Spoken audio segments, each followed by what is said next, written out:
লালকেল্লা ভারতের অন্যতম প্রতীক, যেখান থেকে স্বাধীনতা দিবসে প্রধানমন্ত্রী ভাষণ দেন। সেই জায়গার কাছেই বিস্ফোরণ ঘটায় আতঙ্ক ছড়িয়েছে দেশের নানা প্রান্তে। সোমবার সন্ধ্যায় রাজধানীর বুকে বিস্ফোরণে প্রাণ গিয়েছে 10 জনেরও বেশি মানুষের, আহত বহু। রাজধানীর পাশাপাশি মুম্বাই, কলকাতা, জয়পুর, লখনৌ সহ গোটা দেশে হাই অ্যালার্ট জারি। এসবের মাঝেই মঙ্গলবার সকালে দুদিনের ভুটান সফরে বেরিয়ে যান প্রধানমন্ত্রী নরেন্দ্র মোদী।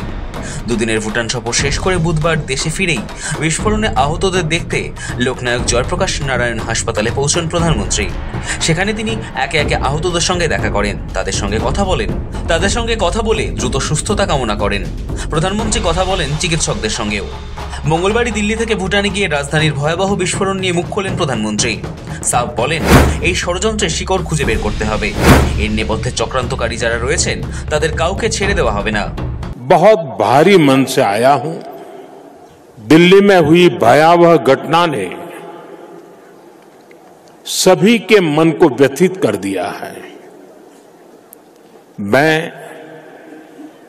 पीड़ित परिवारों का दुख समझता हूं। इसके पीछे के षड्यंत्रकारियों को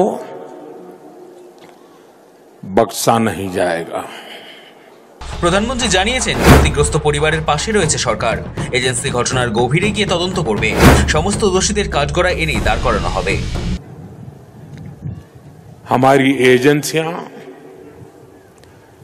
इस षड्यंत्र की तह तक जाएगी। All those responsible will be brought to justice. মঙ্গলবারই স্বরাষ্ট্রমন্ত্রী অমিত শাহ স্পষ্ট নির্দেশ দেন, এই হামলার সঙ্গে জড়িত প্রত্যেক অপরাধীকে খুঁজে বের করতে হবে। এক্সে তিনি লেখেন, দিল্লির গাড়ি বিস্ফোরণ নিয়ে উচ্চ পর্যায়ের পর্যালোচনা বৈঠক হয়েছে।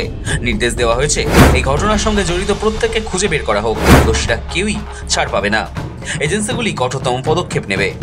বিস্ফোরণ কাণ্ডে মূল অভিযুক্ত চিহ্নিত হতেই কড়া হুঁশিয়ারি দেন দেশের প্রতিরক্ষা মন্ত্রী রাজনাথ সিংহ। তিনি জানান, এই ঘটনার নেপথ্যে যারা আছে তাদের কাউকে ছাড়া হবে না, কঠোরতম শাস্তি তাদের প্রাপ্য। Made public, I want to formally assure the nation that those responsible for this tragedy will be brought to the justice and will not be spared under any circumstances.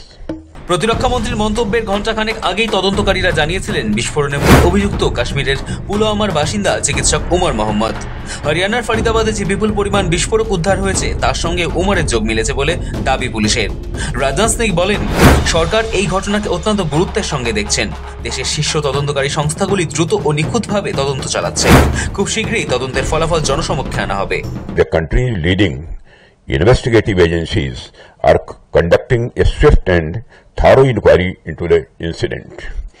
The findings of the investigation will soon be made public.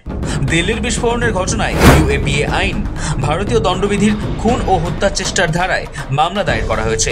তদন্তে যুক্ত হয়েছে কেন্দ্রীয় স্বরাষ্ট্র মন্ত্রকের তত্ত্বাবধানে NIA ও Jammu Kashmir police. তদন্তে জানা গিয়েছে, দেশের বড় বড় শহরে হামলার পরিকল্পনা ছিল, সেই জন্য কয়েক মাস ধরেই বিস্ফোরক মজুত করা হচ্ছিল। তবে হয়তো তাড়াহুড়ো করে বা ভুলবশত আগেই বিস্ফোরণ ঘটে যায়, যার ফলে আরও বড় বিপর্যয় এড়ানো গিয়েছে। বিস্ফোরণের পর থেকেই লালকেল্লা এলাকায় কড়া নিরাপত্তা জারি রয়েছে। জারি তদন্ত, দফায় দফায় জারি জিজ্ঞাসাবাদ। ব্যুরো রিপোর্ট, সময়, কলকাতা।